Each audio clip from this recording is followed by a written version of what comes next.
Hi, I'm Dan Olson. At tonight's Lean Product Meetup, we had Pendo co-founder Eric Bodek here, and he shared advice on how to be product-led. So product-led is a new concept that's emerging about how instead of the traditional approach of sales teams selling the product to customers, how the product can be more involved and how the product experience really matters to drive the growth of your company. So he had a lot of great frameworks, the feature adoption matrix, some good examples, some good stories, great Q&A from the audience. So I hope you enjoy it. If you do, please like the video, subscribe to our channel, and sign up for notifications so you're notified when we post our next video. Enjoy.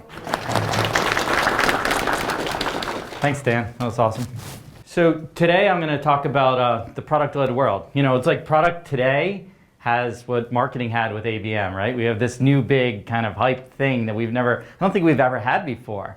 With this concept of being product-led, which is, I think, really exciting.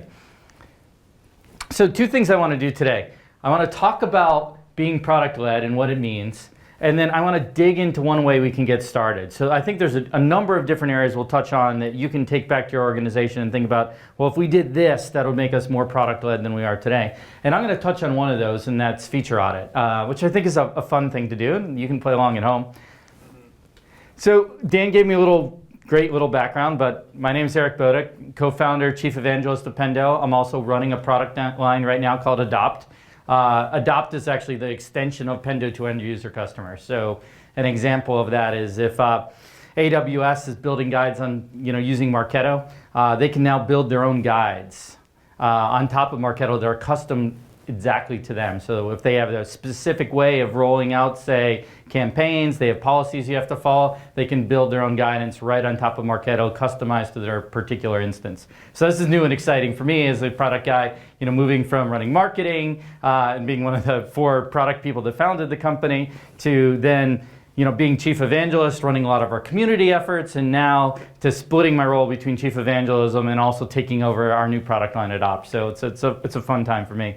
As part of my role of chief evangelist, and probably my biggest passion project by far, I run a podcast called Product Love, which we've been blessed with getting great guests. Even Dan Olson made an appearance way back when. So I invite you all to check it out. I think you'll have some good takeaways from it. So Dan did a great job of saying who Pendo is. This is the only slide I think I have on Pendo specifically. So Pendo, one integrated product cloud. It's really a platform for product teams. We're built from the ground up for product managers. So what we provide in this platform is insights, really the ability to understand what your users are doing in your application. Sentiment, which is polling, NPS. Guidance, the ability to do guides, in-app messaging, can be used for things like onboarding. We just recently acquired a company in the UK called Receptive. They're now been integrated. Well, I say recently, I guess it's 6 months ago. They're now fully integrated into the Pendo product cloud, and they do round-trip feedback. So capturing and responding to feedback your customers and others give you. And they also added a roadmap component to us. So that's Pendo. That's the integrated product cloud. That's the end of the Pendo discussions for tonight. This is a fun little exercise I did when I was over in Europe, and I'm going to try it tonight, and it might be a fun thing for us all to do here. So it's a little thought experiment, and it's interactive, and we'll get you going after the food, which tends to slow us all down. So we'll start this off by answering really simple questions, so you all have to jump in and help out here. 1 + 1. 2. Okay, see, this is going to be easy. This is going to be super easy. Okay. We're going to kick it off for real now. 2 + 3? 5 + 2? 7. 9 + 1? 10. Name a vegetable. Onion. There we go. So evidently this works like 95% of the time. People will say carrot. So I've been experimenting this with product managers, right? With this idea of you visualizing a product manager. And it's worked okay. So unlike this where you can yell out carrot, this is going to be a thought experiment where you're just going to imagine a product manager after we go through these questions, right? So very similar, same kind of thing. 2 + 2? 4. 5 + 3? 8. Think of a product manager. I get it? Maybe? So I put this slide up there because I think back to so like Dan, I'm an older guy. I think Dan's a little bit older than me. Are you? I'm 39, so I don't know, whatever. 29 for the last 15 years. It's always good to stay at 29, I think. So, I grew up in kind of the days of product management where everything was based on gut feel. We didn't have any tools built for us. We're using things like Microsoft Excel, right? And this came to mind when I was thinking of what does a product manager from yesteryear look like? And it's not because we're all, white and fat. That's not the reason, though that might have been the case in some cases. Though I swear I did not look like that 15 years ago. It's not a picture of me, I hope. But what I found is that we bet a lot on gut instinct, right? I remember having this conversation with a big tech company 15 years ago. I was doing consulting with them, and I was talking to this guy that owned a relatively big product line. He was launching a new product, and by the day he was really excited about it. I had him out at the bar at night, and he looked a little nervous, right? And I'm like, well, what's making you nervous? What are you scared about? And he's like, well, we just bet $50 million on this new product launch, and all the effort in the R&D, everything we're doing on the marketing and sales side, and all the enablement, and it's a big push, and it has to deliver, value to our shareholders, being a public company. I was like, yeah, of course, that all makes sense. I was like, but what makes you nervous? And he's like, well, we kind of bet the whole strategy on the gut instinct of one product manager. And that's enough to make me nervous. And that kind of gave me, this picture when I think of a product manager. The world's changed today. And I think it's really exciting. I mentioned earlier that, we now have our ABM, right? We have this concept of product-led that's exciting for product managers. And I think it's really changed how we approach things. It's really brought product to the center of a lot of how companies approach their business, right? You heard Mark Andreessen say in the past, I'm sure you've all heard, software is eating the world. But now you can also think of it as companies are being product-led. Product is what's driving innovation. Software is just an implementation of the product itself. So I'm kind of a little bit of a skeptic. So whenever I hear big buzzword, product-led, sounds exciting, the question is why, right? Why product-led? Why now? And there's some interesting data on this, right? First of all, we found that product-led companies mitigate risk.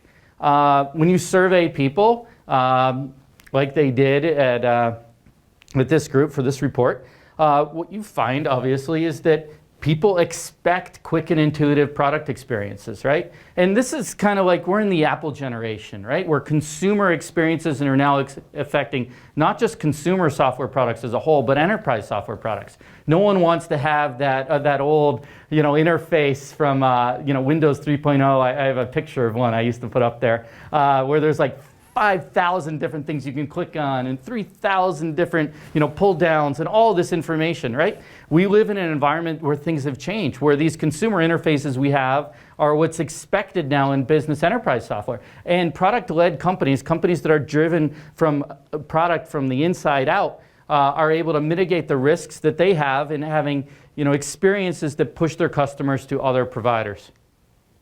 Second, and this is really interesting, is obviously, being product-led can mean a little bit more investment on the product side. But at the same time, product-led companies are able to charge a premium. They're able to charge more and people are willing to pay more.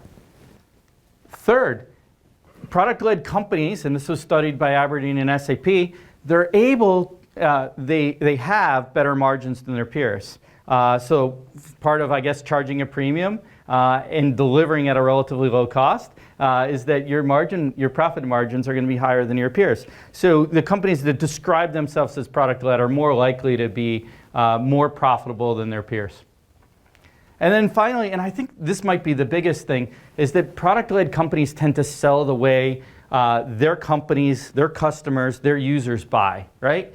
You've all heard, or I imagine a lot of you have heard, this whole thing that buyers are far along in the sales cycle before sales can get involved. They've made a lot of their decision. They're 80% of the way there before they engage with sales. And that is, if you're a product-led company as opposed to a sales-driven company, it enables you to better meet the needs of those buyers, to better educate them, to better onboard them, to better get them ready to buy your product. So that, I think, is the reason why we're in this era of product-led. And as Blake Bartlett from OpenView Ventures says, you know, this all leads to this cool thing about software just showing up in a workplace unannounced. You saw that's how Atlassian really got built, where, you know, there would be tons of little, you know, engineer using it here, person using it there, and then Atlassian would call up the CFO and be like, by the way, you guys have 2,000 people using our software. Should we talk about, you know, an enterprise license agreement? If you look at that from a growth of public companies, you know, all these companies that self-identify as being product-led, and it's definitely hockey sticking. And this was a slide from Blake, you know, early in 2019, so it's even shot up farther than that. So I think we can agree that the future is product-led. Then the question is, what do we mean by that? And let me step back for a second and talk about, you know, because there's a few different concepts out there. There's this concept of being product-led, which, that's definitely louder now. Could you hear me before? I was okay, right? Yeah. Okay, good. So there's this concept of product-led, which I think is a company-wide movement. And then there's this concept of product-led growth, and there's a lot of conferences about product-led growth. And I think when you're thinking about product-led as a whole, it encompasses this concept of product-led growth, but it's much bigger than that. So let me first talk about what I see as product-led growth. So when I think about product-led growth, a simple definition, a definition I like to use, is using your product and the data from your product to convert prospects, retain users, and expand customers. It's very go-to-market focused. So with that, let me talk about some of the components that mean and make up this concept of being product-led. And I really think this is a movement within your company. So I like to define this as what you're moving from to what you're moving to. And as I highlighted with that image of a product manager from yesteryear that I swear was not me, we're moving from gut-driven to data-driven, right? We're moving from that executive at the tech company that's betting $50 million on the gut instinct of a single product manager to being much more data-driven, where you can go in and say, oh, we're launching this feature because 50 of our 100 customers have requested it. Or we're launching, or we're improving this area of our product because even though it's used by 80% of our users, those people give it, a ranking on 1 to 5 of 2, right? They're really not happy with it. So we're going to allocate more resources because they use it a lot, don't like how it's performing. So we see that a lot in the product management community now, where we're moving from gut-driven to data-driven. And I think that's a big aspect of a product-led company, is that this data component is instilled. And it doesn't necessarily mean you're data-driven. It just means you're inspired by the data. And I don't want to get into vernacular here of data-driven, data-inspired, but I think the concept, for all of us who look at it is like, if we have data, if we use it to make decisions, that's a good thing. Second, and I think this mirrors a little bit of where we've moved with Agile on the development side, but similar for product management, is we've moved from this concept of known requirements to iterative experiments, right? We're moving away from 500-page PRD documents that we had in the yesteryear. We're now moving to like, hey, let's experiment to figure out if we did, a personalization on this particular aspect of the product, how much it's going to get adopted, right? So we're moving from these known requirements to iterative experiments. It's very similar to what you see in Agile.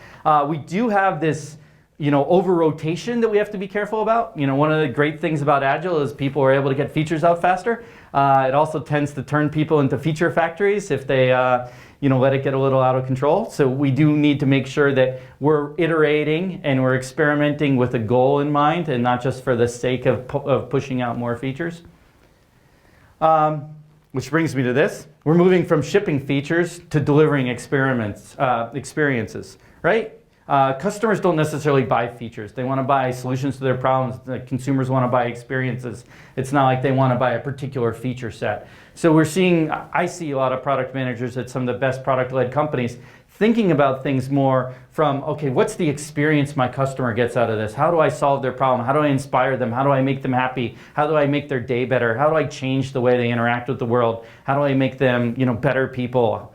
As opposed to, hey, let's push out this new feature that does X, Y, Z.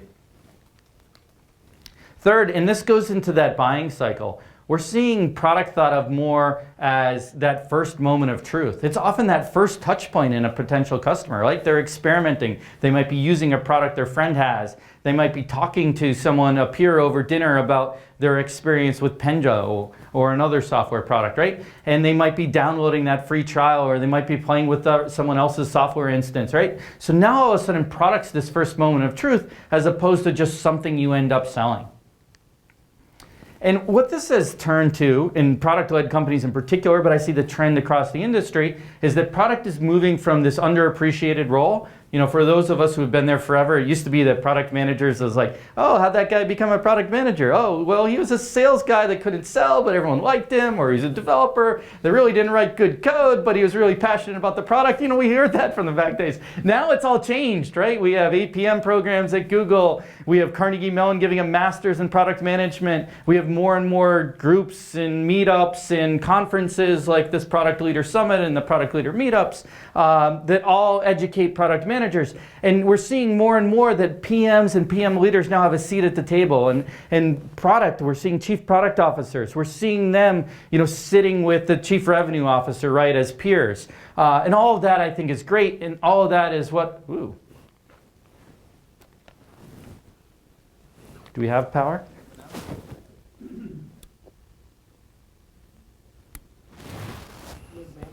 Yeah.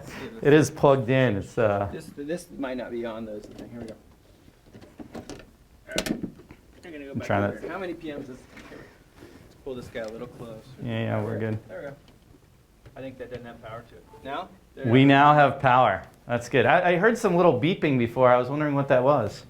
It's like, so we now see CPOs treated in the same way as chief revenue officers, and I think this is essential. You know, I always tell the CEOs I end up meeting with, I was like, you know, is your product leader, does he have that seat at the table? You know, do you bring him all to your executive strategy meetings? Is he up there, you know, presenting to the board? And I think that's essential as companies move more and more product-centric to become more and more product-led, that PM and PM leaders have a seat at the table. And also that the allocations are right. I was talking with someone the other day that was like, hey, 5 years ago, there was 1 PM, there's 100 developers. I was like, ooh. It's like, how can you do anything with that? He's like, well, I pretty much worked with 10 to 20 of them. And you know, the great story he told is like, and I did a good job, right? So now all of a sudden, I'm working with 10 to 20 developers, 10 to 20 engineers.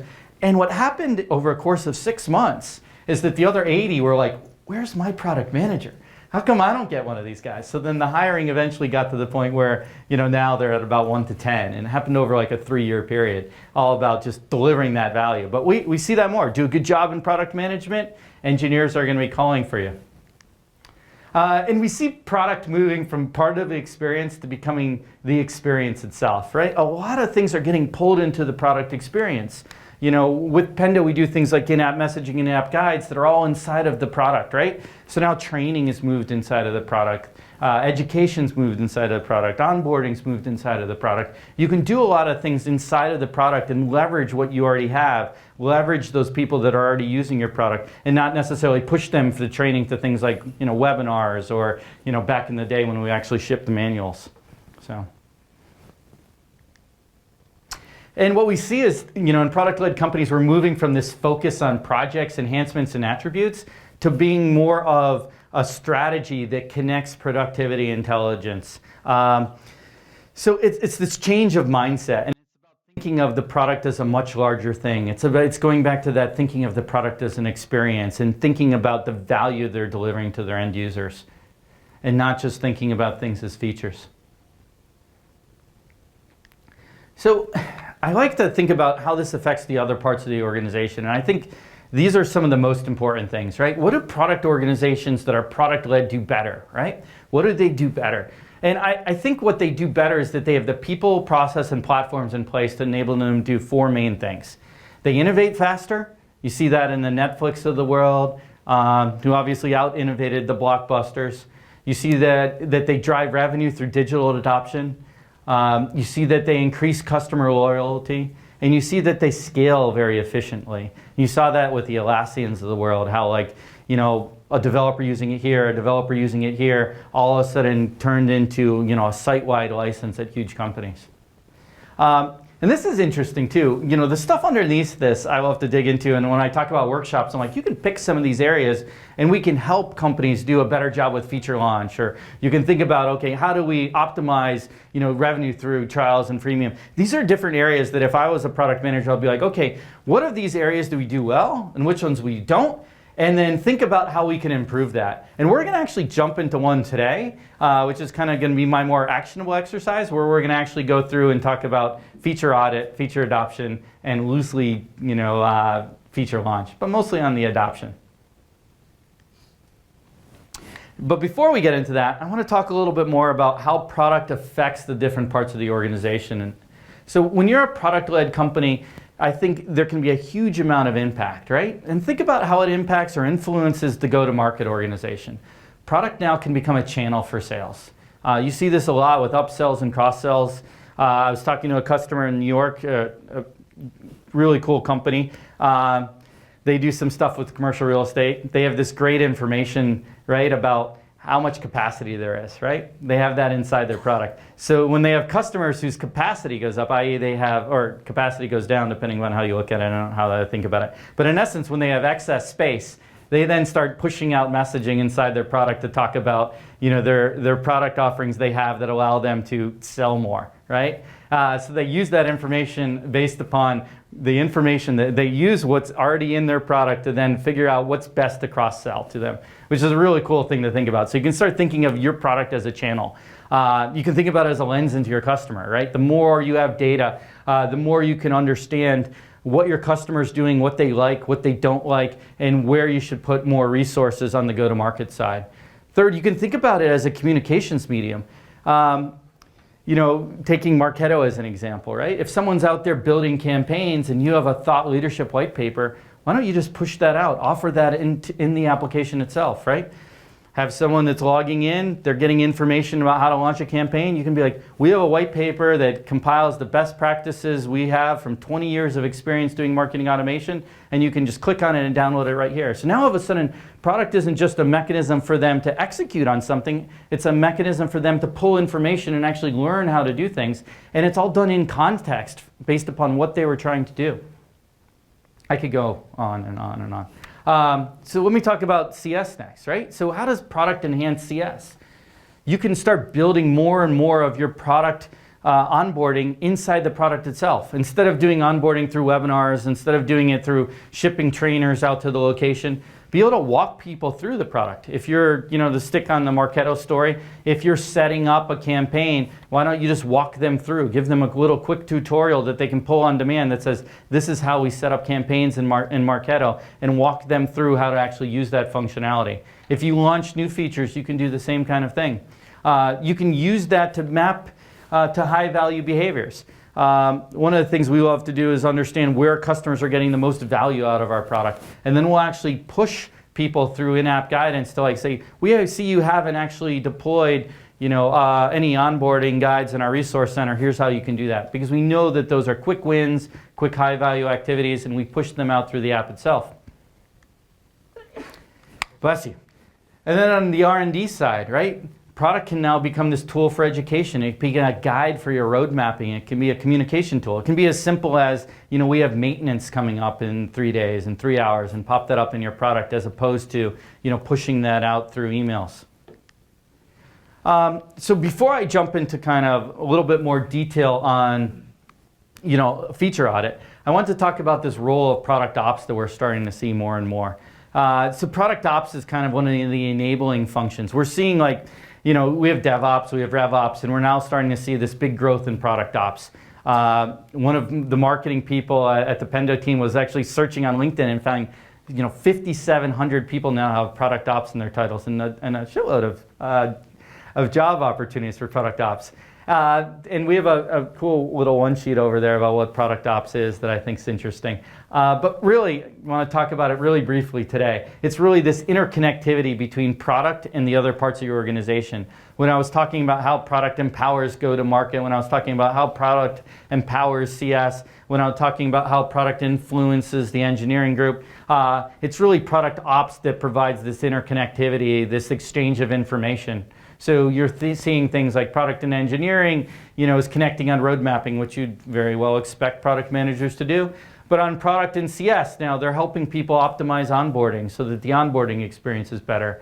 In kind of the middle, right? They're the people that manage the product tech stack. So they're helping everyone understand. And then they're supporting and providing health data to the executive team. So we see this role of product ops as becoming something that's emerging in a lot of product-led companies. So let me jump into kind of like a fun little exercise. And that's this concept of a feature audit. And I think this is a good exercise to do if you want to become product-led. So, here's a question for you, or just something to think about. Think about what percentage of your features in your product are rarely used, what percentage are never used, what percentage are frequently used, and what percentage are moderately used. And just take a moment now, think about that. Think about how that might break down. The cool thing that Pendo has is we have a ton of data. And what we found over 1,500 customers is that 12% of tagged features make up 80% of the usage volume, meaning that the 80-20 rule applies to product features. And this is how it broke down further, right? So 56% of features were rarely used, 24% were never used, and then 12% were frequently, and 8% were moderately used. So I thought it was fun for us, and our data science team thought this was fun too, if we did a little exercise about what this means. Right? So we went back and we found the cloud revenue for 2018. It's $175 billion. We figured out that the annual person spends about 21% of their revenue on R&D. So it works out to about $37 billion a year spent on R&D, just at the publicly traded cloud companies, not counting private companies, not counting places like Pendo. So if 80% of those features based upon our numbers are rarely or never used, 80% of $37 billion works out to about $30 billion of public cloud revenue is spent developing features that are rarely or never used, which is a pretty big number.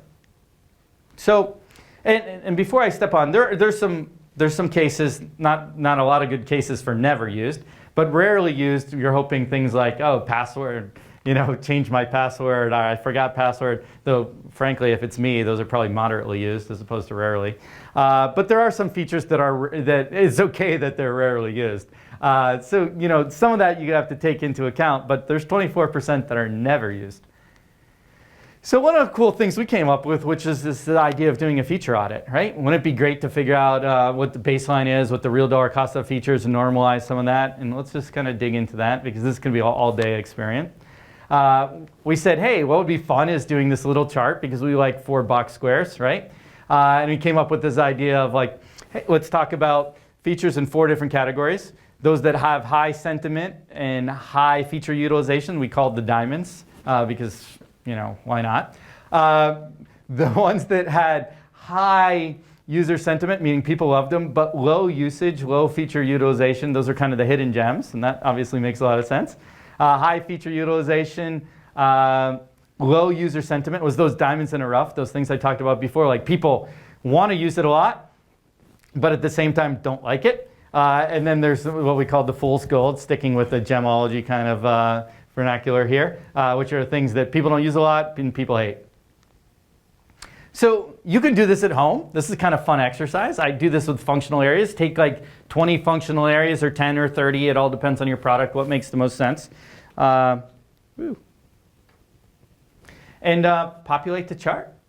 And you can do this based upon guesswork. I've had people do this based upon guesswork and then actually go back and get the underlying data.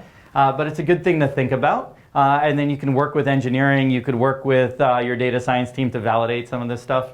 It's really cool as an exercise to do this first and then actually get the data, where we'll actually track usage information. We'll track either polling or NPS information on the major feature areas, and then we can actually populate this with actual data, which is a fun thing to do. And then you have this cool little graph where like features fit into all these categories. And you're like, well, okay, what do I do with this? And so we started thinking, well, what should we do with this as product managers? And so we kind of came up with this idea of a game plan for every single category. So what do we want to do with the hidden gems first? Well, these are obviously features that customers love, but not a lot of customers use, right? So we want to promote them. We want to push them out in the customer base. We either want to do that in-app, like be like, hey, I know you've been using Microsoft Word for years now. Did you know we have this feature called spell check? People love it. You don't need a dictionary at your desk anymore. You can just click on this and it's going to tell you how to spell your word or what you've spelled wrong. And it'll correct that spelling for you. You look like you're smart. So promote these things inside your application, promote them through your CS group, promote them during your QBRs, highlight them during webinars. There's lots of different ways you can promote these. These are likely to be your next diamonds, right? So as you categorize this, put together a plan for how you can promote these features and get more people using them. An example, because I always love to highlight examples. This is a customer of ours that did this. Now, you don't need Pendo to do any of this stuff, right? Pendo, I think you should have Pendo, but I'm a little bit biased in that way. You don't need Pendo to do any of this. You can capture data. You can even just do it based upon guesswork. You can do it based on customer conversations. But what I want to show here is that if you do this, if you act on it, you can actually radically change some of the adoption inside of your product. And this is just one company that did that and got a 2,000% increase in feature adoption across a couple of different areas of their product that their customers loved but didn't really know about or know how to use. Second area is this idea of diamonds, right? Like you nailed it. This is something like people love, people use all the time. And this is an area where we tend to say, okay, it's great, it's done, sweet. But it's an area we can highlight, right? It's an area we can use to our advantage. And we do that by activating people, right? Which is, in our case at Pendo, one of the things we do is we push them to our advocacy program. We know if we're using these features, you're loving this, let's push you to become advocates. These are the features that actually get pulled into our marketing material. Like when we talk about key features of Pendo, they're these features. They're these diamonds because we know people use them all the time. We know people love them. So we know if we're advertising that out there that those people are likely to buy based on those features. So we use this information to empower our go-to-market teams to strengthen our advocacy. And that's just an example of that. Where we push people, we take people from those different categories that have high NPS, that are using these features, and then we push them into our customer community. Third category area, and I don't have an example for this one afterwards because I didn't want to highlight anyone about features they're retiring or sunsetting, though it's not a bad thing to do. But in this case, where you have low sentiment and low usage, sometimes bets don't pay off. We're all experimenting, we're all iterating, we're all doing those things. And sometimes they just don't work. What we need to do is be able to identify that, acknowledge that, and take those scarce resources and put them elsewhere. So these are the things that you should consider retiring. Like, do we really need this feature? And the great thing is if you have this data, you can offset some of those concerns that inevitably happen. Like, I remember doing some consulting for a company way back when, and they're like, salesperson's like, we can never get rid of this feature. We can never get rid of this feature. So I went through, and this is pre-Pendo, we went and instrumented the feature because I had a gut feel that I wanted to validate. Turns out the very few customers used the feature. I think there was 2, which ended up being a very small percentage. Turned out that the customer who said he was going to quit when we removed this feature had never used it. Never, ever used it. So it gave this validation to us that it was like, okay, this is something we can sunset, we can retire. And we went through and audited a lot of those features and ended up saving a good bit of R&D dollars that we could then apply elsewhere. So Fool's Gold can be a good thing. It can be a source of resources you can reallocate. And then the final area I wanted to talk about is this diamonds in the rough, right? These are things people are using a lot, but they just don't like, right? So these are features that have promise. These are the places where you take those resources from the Fool's Gold and you reapply them to say, how can we make this better? How can we improve this? It's obviously something people need. It's something people are engaged with, but they're just not getting the value out of it. So this is a great place for renovation. It's an opportunity to apply your resources to something that has the ability to become a diamond, but needs a little bit of crafting, a little bit of work, a little bit of polish. And here's an example of that. A company that took something that wasn't, working for them, reallocated resources to it, and then increased their NPS significantly and all increased the usability significantly.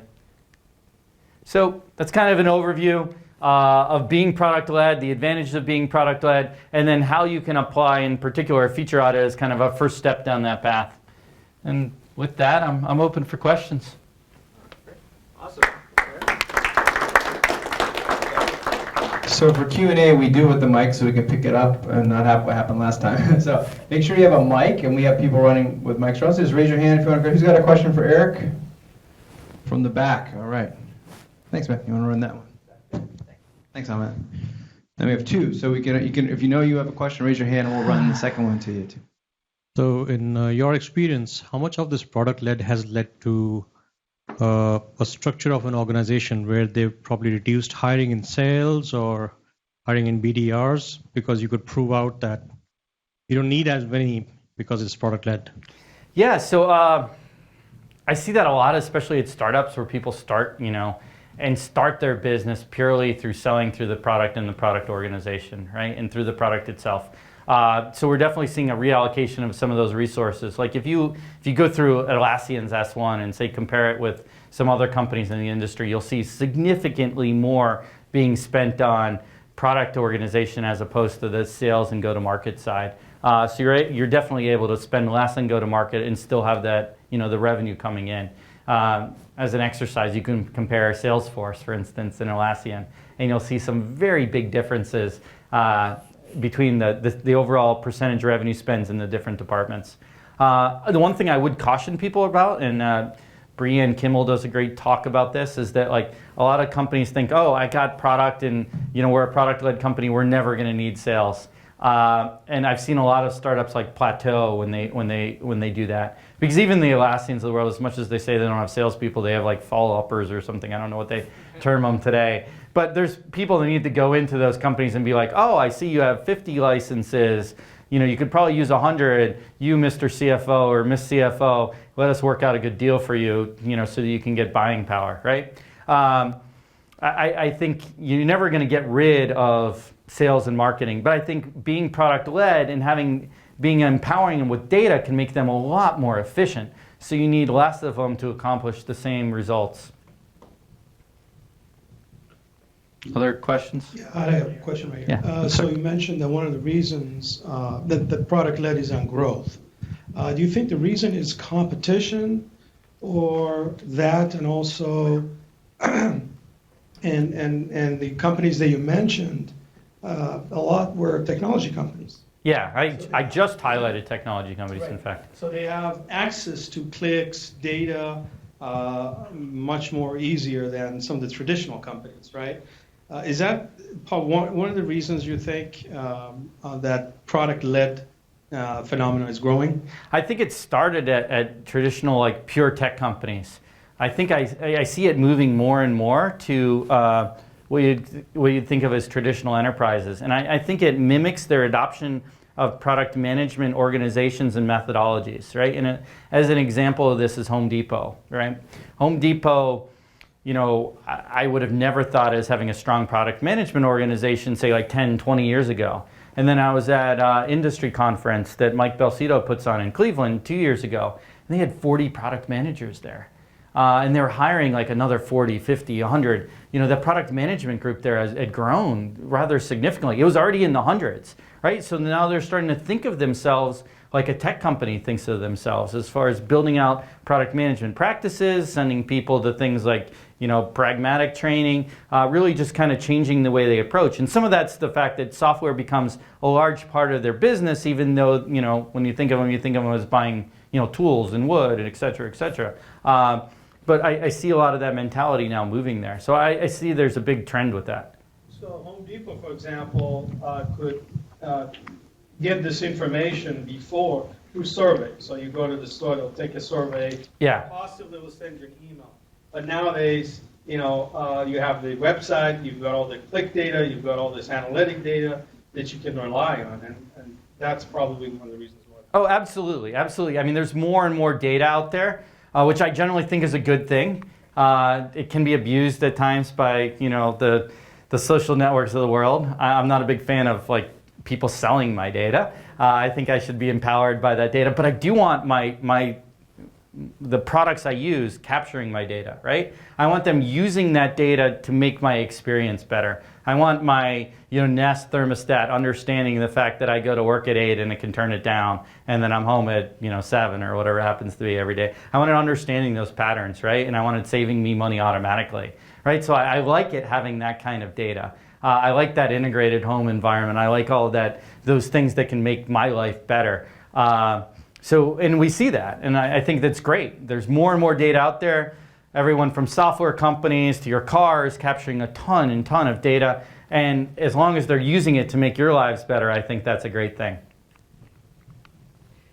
Would you comment on Uber, Amazon, as well as Netflix role in this product-led movement, and also why are they not on that list? I was just looking at pure tech companies. So yes, I would definitely think of Amazon and Netflix. I mean, I used Netflix as the story about experimentation. I mean, Netflix always did a great job, with experimentation and running tons of experiments. I see obviously Amazon as a product-led company. They've been a driver in the retail segment, obviously, to great result. So when I was highlighting that list, we were purely just looking at pure tech companies, mostly software companies. Okay, so you would view. I would 100% view the app-centric companies, the web-centric companies as being product-led companies. Got it. In those cases. Netflix in particular does an amazing job with what they do with experimentation. So. Oh, hi. Hi, I'm Zhao. Currently, our company uses Pendo. Oh, thanks. So I have a lot of feedback.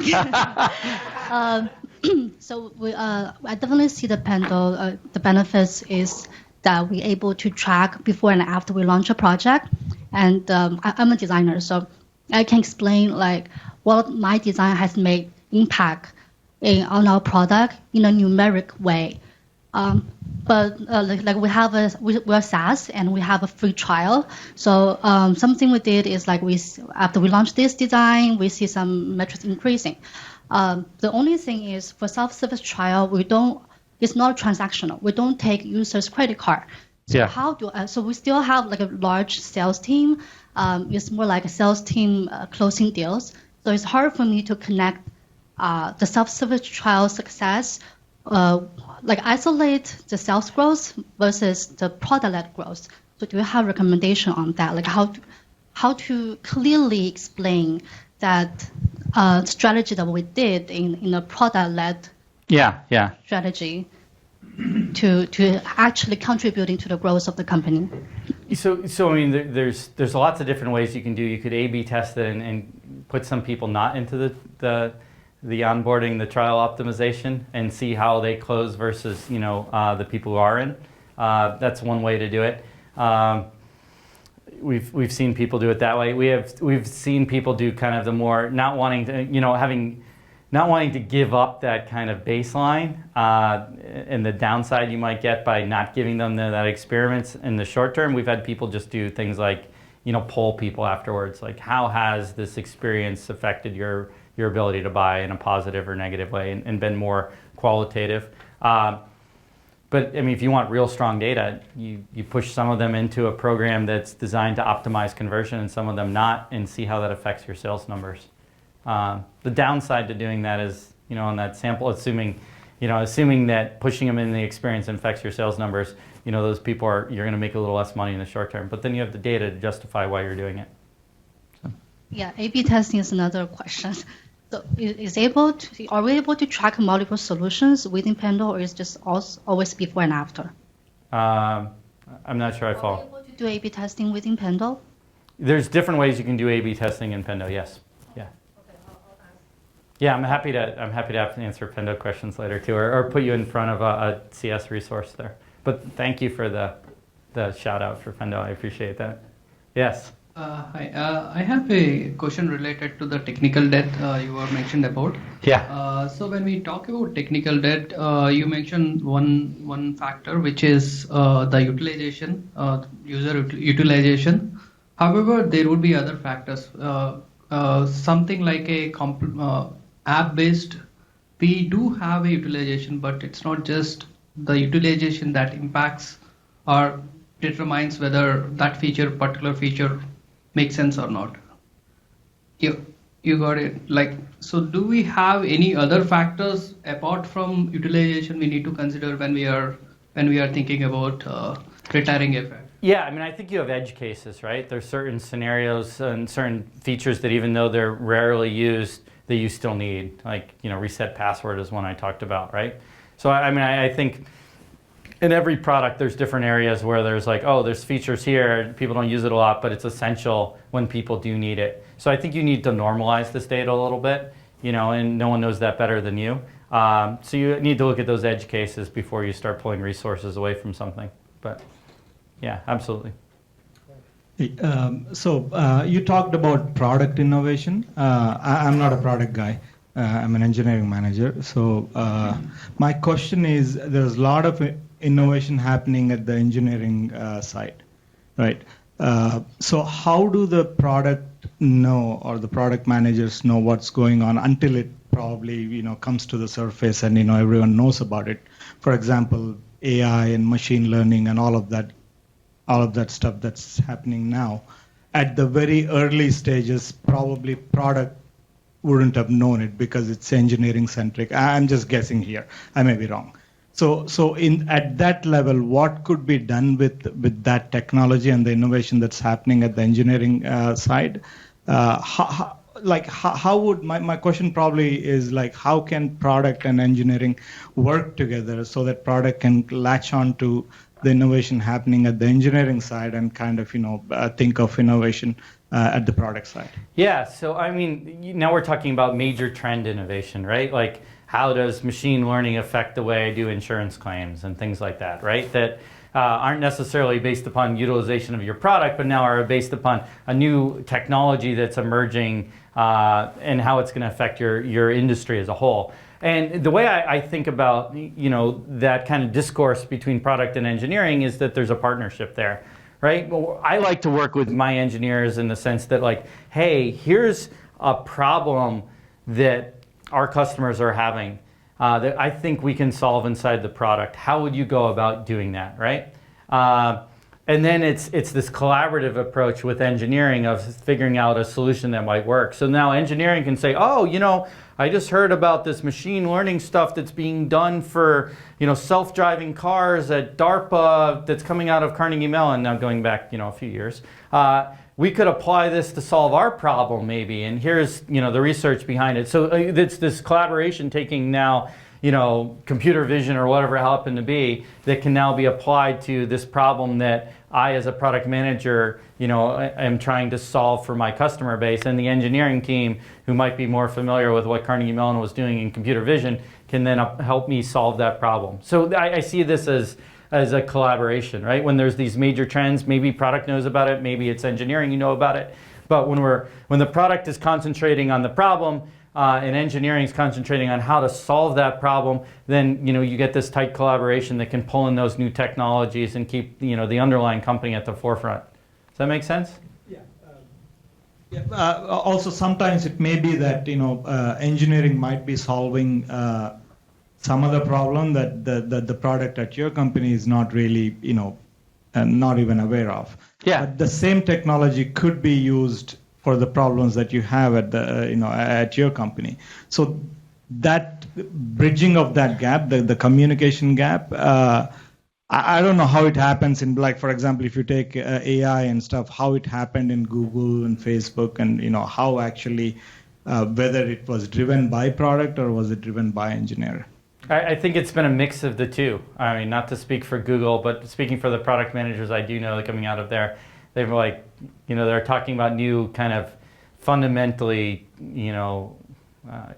industry-changing technologies like machine learning is.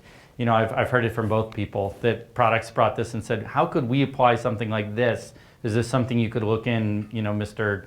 Software developer? And I've heard other things come from engineering that it's like, hey, I was just at a seminar over at the, Stanford, and I learned about this.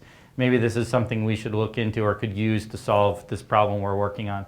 So I've seen it come from both places. I mean, I think the big thing is if engineering and product are working well together, you get this exchange of ideas, and that's the important part.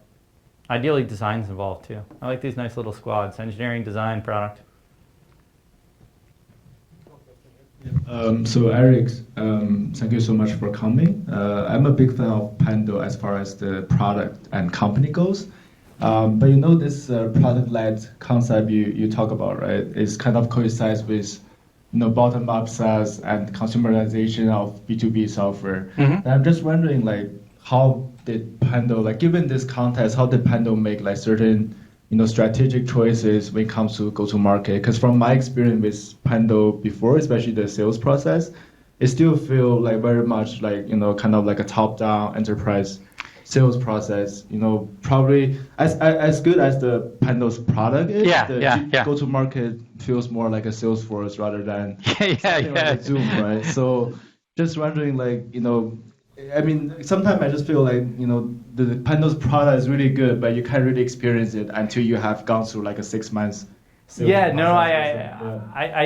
agree that Pendo's, it's interesting when you're selling to the enterprise and you take an approach, and we had an approach where we had a strong sales and marketing go-to-market, motion in place early on.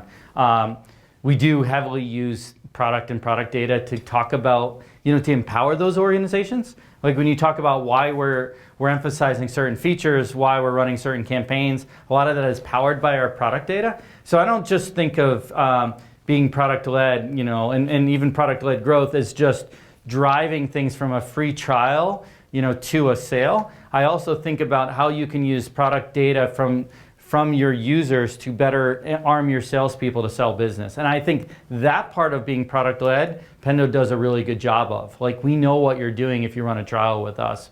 We know what we should push you towards. We know what features are likely to get you to convert. So we empower our sales and marketing teams a lot with the underlying product data. And I think that's had a big impact. And that's part of being product-led at the enterprise. When you have people selling, like multi-million-dollar solutions, not that Pendo tends to be that expensive, but going all the way up, the tier, right? It might not be free trial driven, it might not be kind of bottom-up driven, but that doesn't mean those companies can't be product-led. It just means how they approach being product-led tends to be different. It's using some of the product data to then empower the teams to sell better, to market better, to keep customers more, to influence net revenue retention. And that's just as product-led as the people that are selling a free version that slowly grows up in the world. So I think it's just different approaches to being product-led based upon what you're selling and who you're selling to. But yeah, I can see that with Pendo. Is that the type of advice you give to, like, for example, like a similar enterprise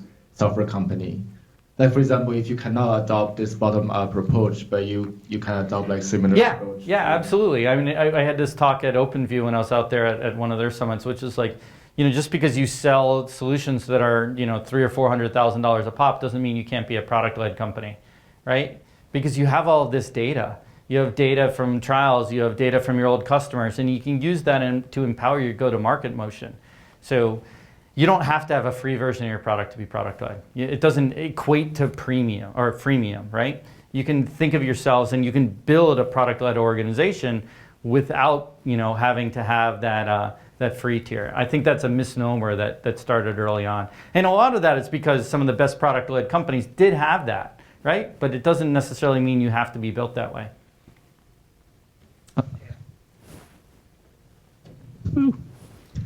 Thank you, Eric. So I have a question on data-driven decisions. So all today we heard is the advantages of data-driven. What is the other side of it? What are we missing? What are we giving away? I don't think you're giving anything away, but you can become overly reliant on data. Like, you don't want. You need to take data in context. You need to understand the context you're getting. You need to be you need to be able to interpret it in the right way.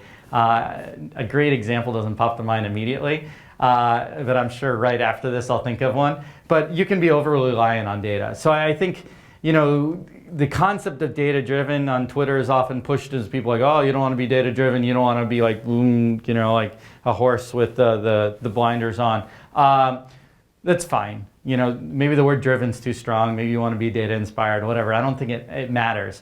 Well, I think the point behind it all is that data should be something that empowers your decision making, but doesn't, just be the only thing there, right? There's context to the data.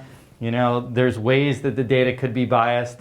I think you need to take all of that into account when you're using data to make decisions. But the other side of things is the worst side, is like just doing things with no data at all. So don't want to be, over reliant and say I did that with no context. Then you get algorithms, for instance, that are biased against people, and we've all heard those, like, dating algorithms that are biased, et cetera, that are completely data-driven, right? And some of it is just, how you design and use the data. So I can still be gut feel driven, right? So No. as long I mean, you can, there's interpretation of data. That's what your doctor does, right? He gets the test results, he interprets those. It's in some cases it's pumped entirely through machines, or will be soon, but in a lot of cases it's very much context driven. So I think Stephen Colbert said you have more nerves in your gut than in your brain, right? I think that's why I've been having these indigestion issues. Too many nerves down there that are going in the wrong direction. Just be data-ish. Just be data-ish. Yeah. Now, if my brain could override my gut, that would be good. I like that every once in a while. To that, right? Yeah, there is. So one of the examples I use about data where you have to look beyond it is the quintessential airbag feature. How often do you use your airbag? Never. So like usage would be equal 0. And yes. But it's not like you're going to get rid of it. So that's a great edge case, we right? gotta think about this, and I've used that example a lot with my team. It's like, oh my gosh, no one's using it. It's not influential purchase. Well, are you sure? Because again, I bought a car because of an airbag and all of them. So it's like, that's kind of the example I use. Yes, and well, airbags are used, but yeah, Hopefully not often. and hopefully not often, and hopefully they do have a very positive result on that data. Yeah, so. But there's lots of cases where people buy because of a feature and may not necessarily need that feature, and the airbag's a great example, or may not use that feature, and the airbag's a great example of that. So. Are we good? Get the cut. Any other questions? Go once? Okay, cool. So for any specific Pendo CS needs, just come see him afterwards. You got your laptop, he'll debug everything right now. We can write some code. It's been a while. I don't think anyone wants to be writing code. It's been JavaScript here. It's been a few years. I mean, I haven't written code since Dan was 39. Nice, exactly, yeah. It's been a long time, my friend. All right, cool. Please join me in giving Eric another round of applause here. Thank you. Thanks a lot, Eric.